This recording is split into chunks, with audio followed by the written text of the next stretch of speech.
نے اپنے شان کریمی سے ہم سب کو جو پورے سال کا سب سے بہترین عظیم ترین اور مبارک ترین مہینہ نصیب فرمایا رمضان، اتنی برکتوں والا مہینہ، فضیلت اور رحمتوں والا مہینہ، حضور نبی کریم صلی اللہ علیہ وسلم کے ارشاد گرامی ہے، اگر امت کو رمضان کے قدر کا، اس کی فضیلت کا اور اس کی برکتوں کا پتہ چل جائے اس جہان میں،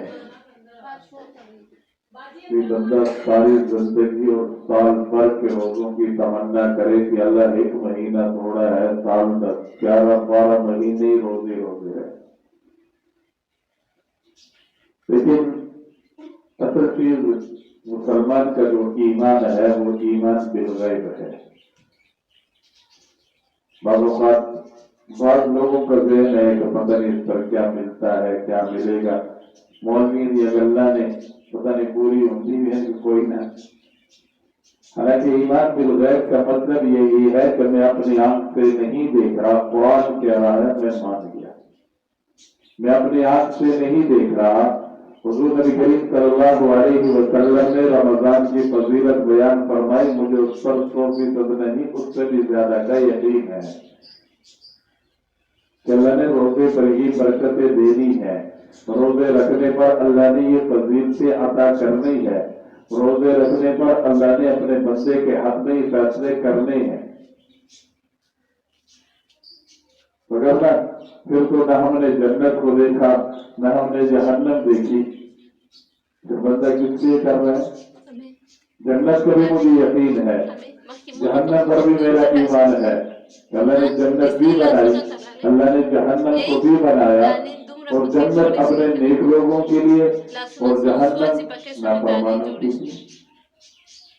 اتنا مبارک مہینہ ہے یہ رمضان کا۔ قرآن کے بارے میں تو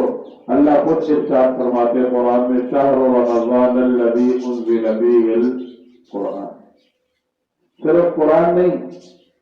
جتنی بھی آسمانی کتابیں اتری ہیں وہ تمام کے تمام کسی مہینے میں اتری ہیں،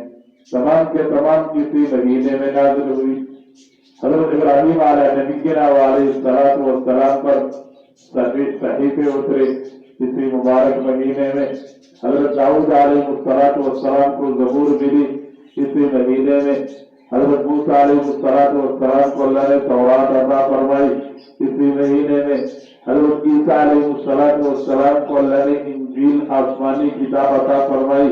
اسی مہینے میں، اور خاص طور پر اللہ نے قرآن کو نازل فرمایا لوح محفوظ سے آسمان دنیا پر تو اسی مہینے۔ اور جبرائیل امین ہر سال رمضان میں حضور نبی کریم صلی اللہ علیہ وسلم کے پاس آ کر حضور کو پورا قرآن سناتے تھے، اور آپ صلی اللہ علیہ وسلم جبرائیل علیہ السلام کو پورا قرآن سناتے تھے۔ یعنی رمضان مبارک مہینہ، قرآن کے نزول کا مہینہ، اور اس کے ساتھ ساتھ تمام جتنے بھی آسمانی کتابیں ہیں ان تمام کے تمام آسمانی کتابوں کے نازل ہونے کا مہینہ۔ آپ صلی اللہ علیہ وسلم نے اس مہینے کے بارے میں اپنے امت کو چند ہدایات فرمائی جس کا کل تفصیلاً ذکر ہوا۔ فرمایا صبر کا مہینہ ہے، غمخواری کا مہینہ ہے، مومن کے رزق کے بڑھ جانے کا مہینہ ہے، اور اللہ کے نام پر خرچ کرنے کا مہینہ ہے، جتنا زیادہ سے زیادہ ہو سکے، جتنی جس کسی کی توفیق ہو۔ آپ صلی اللہ علیہ وسلم مختلف ارشادات میں صدقے کی فضیلت بیان کرتے ہوئے فرمایا اتقوا النار ولو بشق تمرہ، کہ صدقہ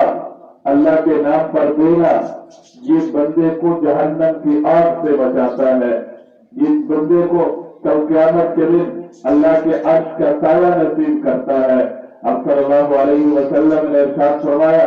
اتقوا النار ولو بشق تمرہ، اگر اور کچھ توفیق میں نہ ہو، ایک کھجور تمہارے پاس آ جائے، اس ایک کھجور کو آدھا کرو، آدھا اللہ کے نام پر دو اور آدھے سے اپنی ضرورت پوری کرو۔